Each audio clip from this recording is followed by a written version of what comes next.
राहुल सांकृत्यायन जी की पुस्तक दिमागी गुलामी में आज जिस लेख के ऊपर हम चर्चा करेंगे वे विशेषकर उन समुदायों के लिए लिखा गया है जिनके न होने से वर्चस्ववादी वर्णों का हौसला पस्त हो जाए, लेकिन जिनके होने की वजह से उन्हें जानवरों से भी बदतर माना जाता है, जिनके बारे में अपने लेख अछूत समस्या में भगत सिंह कहते हैं कि कितने शर्म की बात है कि कुत्ता हमारी गोद में बैठ सकता है, हमारे साथ रसोई घर में निस्संग घूम सकता है, लेकिन एक अछूत नहीं घूम सकता। आज का लेख उसी अछूत समुदाय को लेकर है। उनकी इच्छा अनिच्छा का तो सवाल ही पैदा नहीं होता। कभी किसी ने उनकी इच्छा जानने की जरूरत नहीं समझी, लेकिन इस लेख में राहुल सांकृत्यायन जी चर्चा कर रहे हैं कि आखिर अछूतों को क्या चाहिए। ये लेख इसी बाबत है। चलिए मेरे साथ। आभासी दुनिया के मेरे दोस्तों, शालिनी बोल रही हूं। जय भीम, हूल जौहार। आज के लेख का विषय है अछूतों को क्या चाहिए। तो यहां पर बहुत सारी चीजों का मैं रेफरेंस दूंगी जिन्हें आप नोट करते चलिएगा और क्रॉस चेक करते चलिएगा।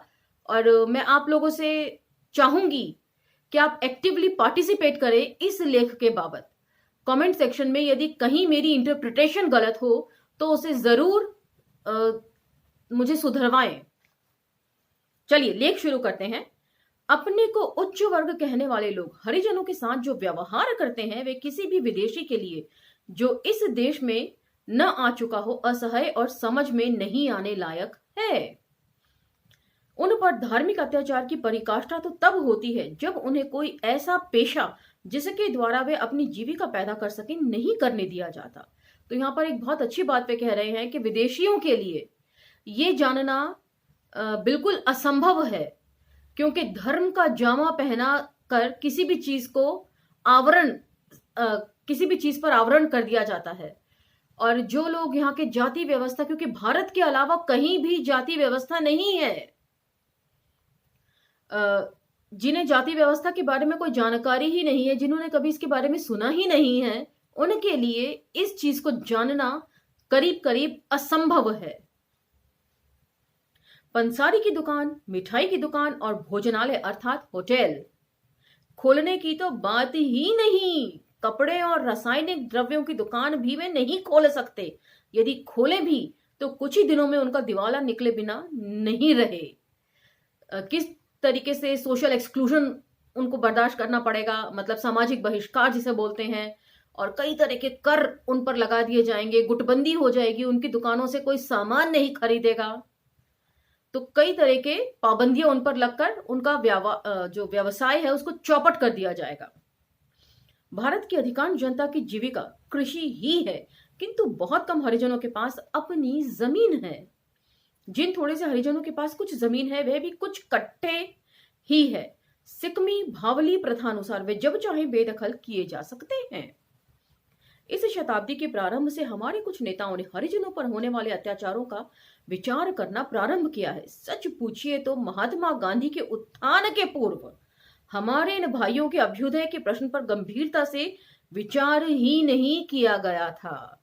तो बेहद आश्चर्य की बात है कि बेहद पढ़े लिखे होने के नाते, विद्वान की श्रेणी में रखे जाने के नाते राहुल सांकृत्यायन जी को गांधी जो हैं वे अछूतों के नेता प्रतीत हो रहे हैं, जबकि गांधीवाद लेख में वे इसकी बखिया उधेड़ते चल रहे हैं।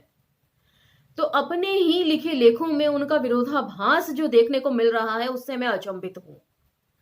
और गांधी द्वारा लिखा गया एक लेख 1935 में जो उन्होंने लिखा था, आदर्श भंगी, उसका मैं रेफरेंस यहां पर कोट करना चाहूंगी। राहुल सांकृत्यायन जी के सामने वह लेख भी जरूर रहा होगा। उसमें जो कलुषित मानसिकता है उनके महात्मा होने की का जो झूठा आवरण है वो किस तरह उतरता है ये भी जानना जरूरी है। तो उसका रेफरेंस में जो दे रही हूं वह है पुस्तक एक था डॉक्टर एक था संत, अरुंधति राय द्वारा लिखी हुई पुस्तक से दे रही हूं कि 1935 में इसी वर्ष गांधी ने भी साहित्य के लिए एक यादगार योगदान दिया। अब वे 68 वर्ष के हो चुके थे। उन्होंने कालजयी निबंध लिखा जिसका शीर्षक था आदर्श भंगी। वे लिखते हैं, मैं इसका एक बहुत छोटा सा एक्सट्रैक्ट सुना रही हूं। तो वे कौन से अनुकरणीय गुण हैं जो एक समाज के सम्मानित सेवक में होने चाहिए? मेरी राय में एक आदर्श भंगी को स्वच्छता के सिद्धांतों का गहन ज्ञान होना चाहिए। उसे मालूम होना चाहिए कि कैसे ये सही तरह से शौचालय का निर्माण किया जाता है और उसे साफ करने का सही तरीका क्या है। उसे मालूम होना चाहिए कि मल दुर्गंध पर कैसे काबू पाया जाए और उस दुर्गंध को कैसे नष्ट किया जाए, और विभिन्न रोगाणु नाशकों के विषय में जो मलमूत्र को अहानिकारक बना दे। उसे उसी प्रकार मलमूत्र को खाद में परिवर्तित करने की प्रक्रिया का भी ज्ञान होना चाहिए। लेकिन इतना ही पर्याप्त नहीं है। मेरे आदर्श भंगी को मल और मूत्र की गुणवत्ता की परख होगी। वह मल और मूत्र की गुणवत्ता पर कड़ी निगरानी करके अपनी पैनी नजर हमेशा बनाए रखेगा और समय समय पर संबंधित व्यक्ति को उचित चेतावनियां देता रहेगा। क्या कहने का मतलब है इसका? कि मल मूत्र का एक्सपर्ट उन्हें होना चाहिए। किसने क्या खाया क्या पिया उसकी दुर्गंध मात्र से ही उसे पता चल जाना चाहिए। ये कौन सा आदर्श लोक है?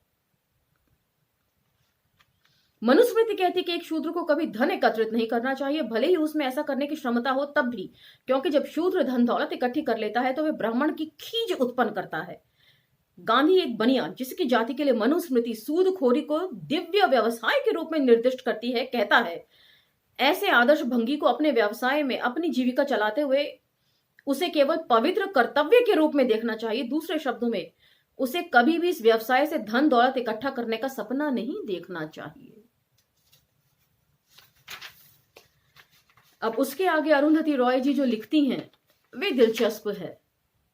70 वर्ष पश्चात कर्मयोगी नरेंद्र मोदी, जिसे वाल्मीकि समाज के विरोध उपरांत उन्होंने वापस ले लिया, पुस्तक ने यह साबित कर दिया कि वे महात्मा गांधी के कर्मठ शिष्य हैं। जस की तस बात को तोड़ मरोड़ के अपने शब्दों में करके चीटिंग करके लिख दिया है। किस तरीके से? नरेंद्र मोदी जी की पुस्तक से उद्धृत है ये पंक्तियां। मैं नहीं मानता कि वे इस काम को सिर्फ अपनी आजीविका बनाए रखने के लिए कर रहे हैं। यदि ऐसा होता तो वे पीढ़ी दर पीढ़ी ये काम नहीं कर रहे होते। समय के किसी पड़ाव पर किसी को जरूर बुद्धत्व यानी कि ज्ञानोदय हुआ होगा।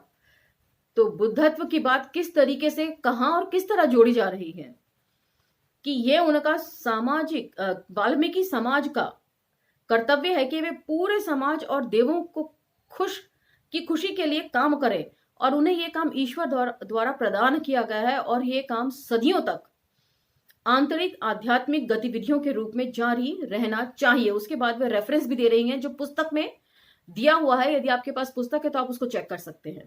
नरम दल और गरम दल शायद आज अलग अलग राजनीतिक दल हों, लेकिन वैचारिक रूप से वे एक दूसरे से इतने अलग नहीं जितना हम समझते हैं। तो ये पंक्तियां पढ़कर मैंने क्यों सुनाई हैं? वे सिर्फ इसलिए सुनाई हैं कि जब मुझे बेहद ताज्जुब हुआ जब राहुल सांकृत्यायन जी महात्मा गांधी को जो है अछूतों का उद्धारक मानते हैं, जबकि 1935 में लिखा गया ये लेख उनके सामने जरूर रहा होगा। ऐसा माना जाता है कि वे बहुत पढ़े लिखे थे, प्रकांड पंडित थे, विद्वान थे, हर चीज वे पढ़ते थे, सारे समाचार पत्रों पर उनकी नजर रहती थी। और ये लेख को क्या उन्होंने नहीं पढ़ा होगा? इस लेख को पढ़ने के बाद उन्होंने कैसे मान लिया होगा कि गांधी जो हैं वो अछूतोद्धार के लिए लालायित हैं? और आगे जो वो कहते हैं वो और अचंभित करता है मुझे। किंतु अभी इस विषय में जितना ध्यान दिया जाता है वह काफी नहीं है। यदि भारतवर्ष के सारे मंदिर अछूतों के लिए खोल दिए जाएं तो भी समस्या हल नहीं हो सकती। भारतवर्ष की सीमा के बाहर उनकी दरिद्रता की उपमा मिल नहीं सकती, किंतु भारत की सीमा के भीतर भी अछूतों की जो दरिद्रता है वह अचिंत्य है। हरिजन जो अधिकतर खेत मजदूर हैं, गुलामों से अच्छी परिस्थिति में नहीं है। थोड़े से रुपए उधार लेकर उन्हें अपना शरीर बेचना पड़ता है। उनके मालिक केवल उनकी वे ही आवश्यकता पूरी करते हैं जिनमें वे केवल प्राण धारण कर सकें। तो यहां पर वे कहते हैं कि सारे मंदिर के द्वार यदि खुल भी जाए तो वे अछूतोद्धार का जरिया नहीं बन सकते। तो संज्ञान रहे कि 2 मार्च 1930 में नासिक में कालाराम मंदिर प्रवेश आंदोलन बाबा साहब की अगुवाई में चला था। तो क्या ये एक से अधिक प्रिडिक्शंस, वो इंटरप्रिटेशंस हो सकती हैं इन सब चीजों की। अगेन ऐसा लग रहा है कि जैसे बाबा साहब की विचारधारा के राहुल सांकृत्यायन जी विरोधी रहे हैं, और इतने विद्वान हैं तो उनको ये समझने में कठिनाई नहीं होनी चाहिए थी कि बाबा साहब ने जो मंदिर प्रवेश का आंदोलन चलाया था, वे सिर्फ अछूतों को ये दिखाने के लिए चलाया था कि जिस देवी देवता के लिए आप मर रहे हैं, पूजा करने के लिए लालायित हैं, वे आपका कोई भला नहीं कर सकते, मंदिर में जाकर एक बार देख लो। समानता के अधिकार को लेकर वो चलाया गया था। और यहां पर एक बार भी उन्होंने नाम नहीं लिया है, लेकिन इससे पिछले लेख में भी उन्होंने इस बात का जिक्र किया है कि माइनॉरिटी और अछूतों को प्रतिनिधित्व सिर्फ इसलिए देना चाहिए ताकि वे वैमनस्य ना फैला सके उनके नेता। तो काफी अचंभित करने वाली ये स्टेटमेंट्स मुझे लगी हैं इन लेखों में। पता नहीं मैं कितना सही तरीके से इनको समझ पा रही हूं, लेकिन जहां तक मैं समझ रही हूं मुझे यही समझ में आ रहा है। पुश्तें बीत जाती हैं किंतु वह कर्ज कभी अदा नहीं होता। काम खोजने में उन्हें अपना स्वतंत्र अधिकार नहीं। निस्संदेह उनमें से कुछ दूसरे दूसरे प्रांतों, बंगाल आदि में जीविकोपार्जन के लिए चले जाते हैं, किंतु उनकी कमाई का एक बड़ा अंश उनके मालिकों और गांव के सूदखोरों की भेंट चढ़ जाता है। भारतवर्ष के अन्यान्य ग्रामीणों की भांति उनको अपने ग्रामों से इतना प्रेम होता है कि अपनी दरिद्र झोपड़ियों का परित्याग करना उनके लिए असंभव है। तो अपनी दरिद्र झोपड़ियों का परित्याग करना, यदि आपको ओम प्रकाश वाल्मीकि जी का घुसपैठिए कहानी संग्रह याद हो, तो उसमें एक कहानी मैंने पढ़ी थी, शीर्षक था शव यात्रा। उसमें भी इसी बात का जिक्र है कि जो नायक है कालू, वो बहुत कोशिश करता है कि उसके पिता दलितों में भी जो उनका दलित बस्ती में मकान है उसे छोड़कर जो किसी भी समय गिर सकता है चल दें, लेकिन उसके पिता राजी नहीं होते। वो उसको अपनी ईगो का प्रश्न बना लेते हैं कि मैं रहूंगा तो यहीं रहूंगा और अच्छा झोपड़ा बना के रहूंगा। तो किस तरीके से उनकी मानसिकता को हाईजैक कर लिया जाता है, वही बात यहां पर राहुल सांकृत्यायन जी भी कह रहे हैं। सहस्त्रों वर्षों से गांव के कुलीन व्यक्तियों और उनके अनुचरों ने ऐसी प्रथा कायम कर रखी है जिससे हरिजन बच नहीं सकते। राजदंड से बचना हरिजनों के लिए संभव हो सकता है, किंतु इन अमानुषिक प्रथाओं के हथकंडों से उन्हें छुटकारा नहीं। रहने, सोने, खाने के पात्र, वस्त्र या छाता के उपयोग करने पे भी बहुत से बंधन हैं। वे इन प्रथाओं के प्रतिकूल टस से मस नहीं हो सकते। यदि करें तो ग्राम समाज उन्हें दंड दिए बिना नहीं छोड़ेंगे। नगरों में उन्हें कुछ स्वतंत्रता मिलती है, किंतु ग्राम का वायुमंडल दम घोंटू है या गला घोंटू है। तो यही बात जो है गांधी बोलते थे कि असली देश जो है या असली भारत जो है वो गांव में बसता है। क्यों बोलते थे अब हमें समझने में कठिनाई नहीं होनी चाहिए, क्योंकि वहां पर पूरी तरीके से और सख्ती से वर्ण व्यवस्था लागू की जा सकती थी, जबकि शहरों में उसको सुचारू रूप से लागू रख पाना कभी कभी असंभव सा लगने लगता है या मुश्किल हो जाता है। और यही बात मैंने दोहराई थी जूठन खंड 1 में, उस वक्त जब सलामी की प्रथा को मैं पढ़ रही थी, जिसमें ओम प्रकाश वाल्मीकि जी अपने दोस्त के साथ सलामी की प्रथा के लिए निकलते हैं जगह जगह। तो तब जो एक अपर कास्ट त्यागी महिला है, नजराना देते वक्त पूछती है कि वे पढ़ते हैं, तो ओम प्रकाश वाल्मीकि जी कहते हैं हाँ मैं पढ़ता हूं। तब वे हैरानी से कहते हैं कि वे तो तगाओं का घर है, क्या वहां भी चूहड़ों के जाकत पड़े हैं? उम्मीद है आपको यह प्रसंग भी याद होगा। चलिए आगे बढ़ते हैं। यदि आप हरिजनों के प्रति प्रतिदिन के जीवन को ध्यानपूर्वक देखें तो ये समझ सकते हैं कि उनकी वर्तमान अवस्था ही दयनीय नहीं है, बल्कि उनका भविष्य भी बड़ा ही अंधकारपूर्ण है।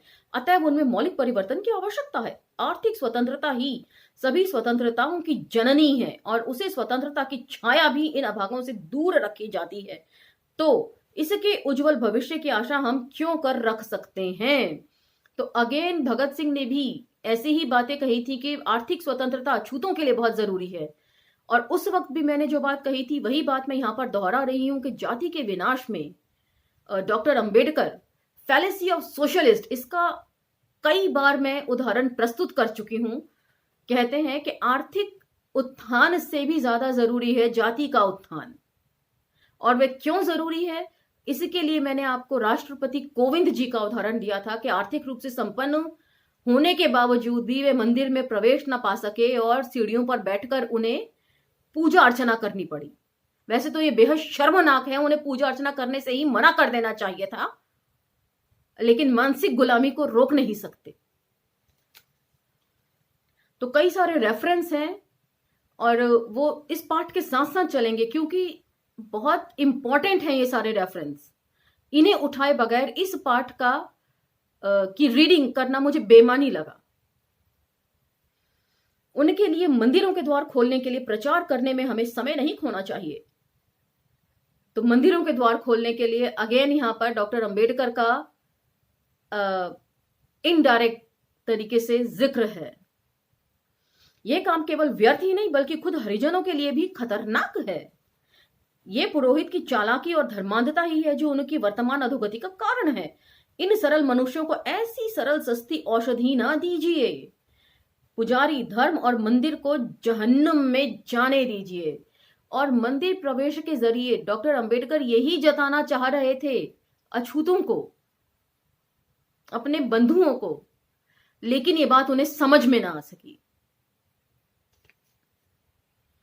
अगर आपके सामने अपने देश और अपने लिए कोई सच्चा आदर्श है तो उनकी आर्थिक विषमताओं का अध्ययन कीजिए और उनको दूर करने की चेष्टा कीजिए। हमारे प्रांत में 65 लाख से अधिक हरिजन हैं और यहां पर मैं ये भी बता दूं कि उस समय तक जाति का विनाश भी छपकर आ चुका था और ऐसा हो नहीं सकता कि राहुल सांकृत्यायन जी ने उसे पढ़ा ना हो।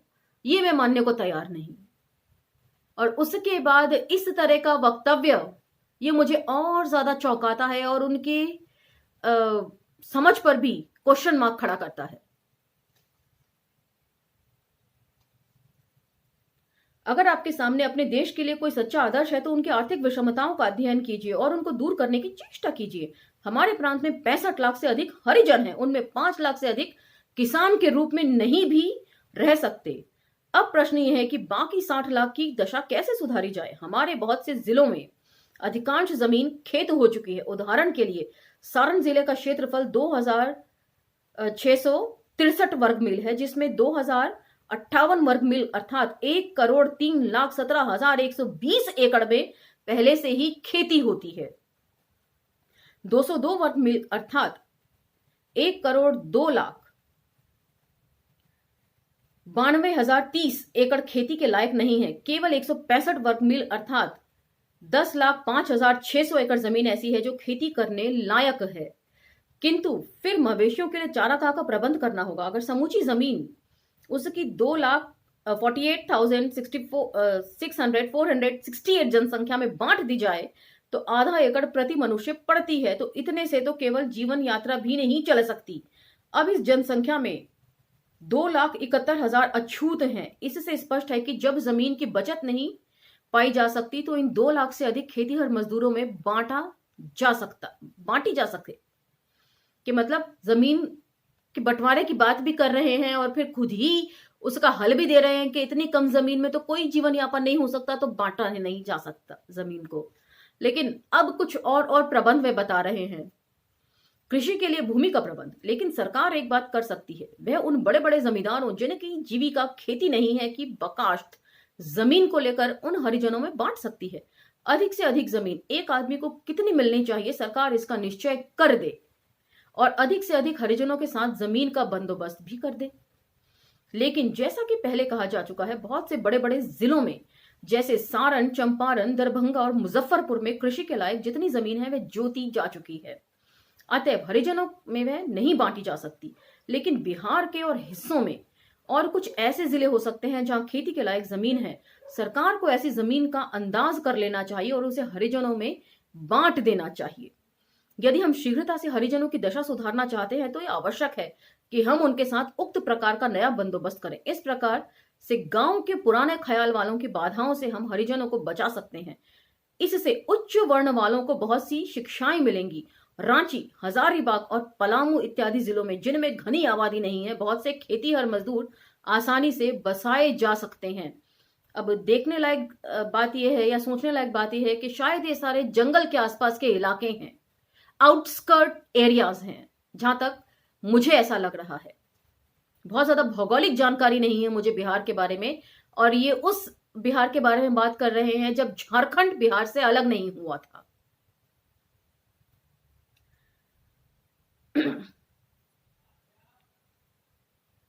बहुत से खेतीहर मजदूर आसानी से बचाए जा सकते हैं यदि सरकार इस मामले को गंभीरता से अपने हाथ में ले। खेती के लिए अछूत बहुत परिश्रमी मजदूर हैं, और यदि सहयोग समितियों की सहायता से उनके परिश्रम का सच्चा और ठीक उपयोग किया जा सके तो ऐसे प्रबंध के लिए जितने धन की आवश्यकता होगी उसकी पूर्ति होने में देर न लगेगी, क्योंकि परिश्रम ही तो धन है।